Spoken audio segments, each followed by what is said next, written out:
Guys, good to see you. Welcome back to the channel. Today we're going to talk about getting leads with motivated seller marketing using this rough outline on the board behind me, skip tracing to cold calling, because this is becoming more popular, more widely used, and a lot more prevalent in today's industry. And you know it, and I know it, and we all know the reason why. It's because postcards and yellow letters and direct mail marketing is going down. Response rates down. Return on investments down. Net profit down. Does that mean direct mail doesn't work? No, a lot of people are still using it. It's just getting harder and harder to generate a lead.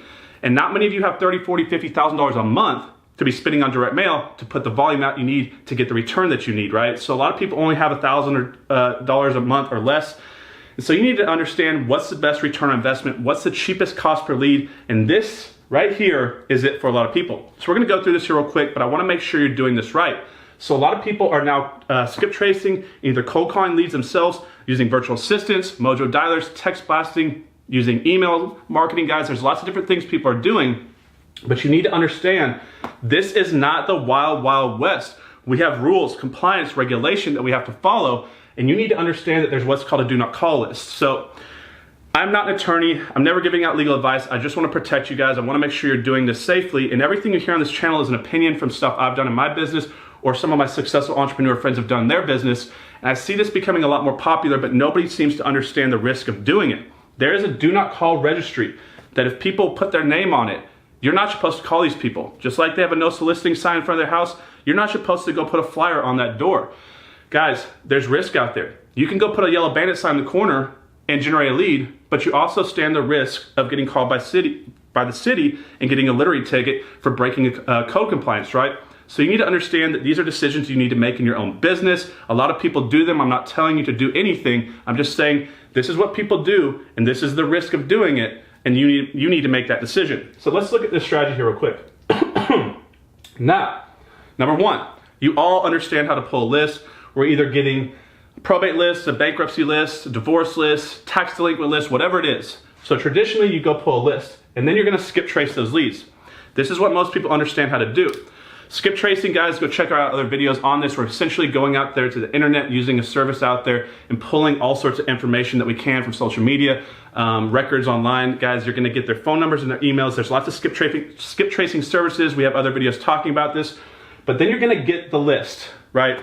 And this is the step that a lot of you are leaving out.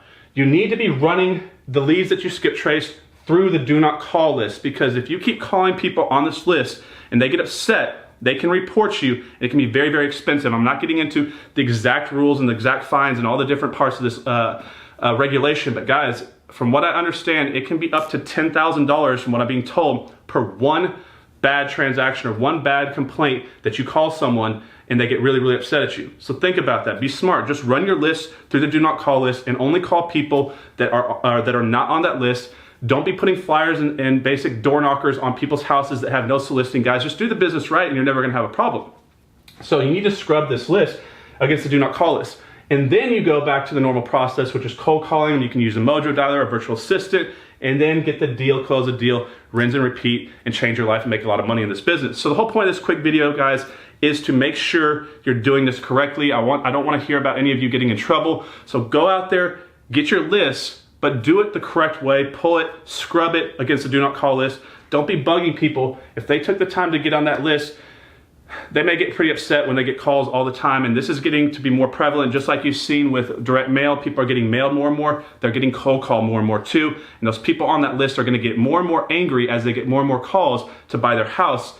And if it's bad timing for you, it could be a bad situation. So guys, I hope you liked today's video. Be smart with what you're doing. I'm gonna put more videos out coming here soon to help you with your business. If you haven't already done so, subscribe to the channel, hit that yellow bell notification symbol. That's gonna give you an email every time we put a new video out. If there's anything I can ever do to help you guys, if you have any videos on something that you want me to film, just contact us at info.investorarmy@gmail.com and I'll do my best to get it out to you guys. I'll see you on the next one. Have a good day.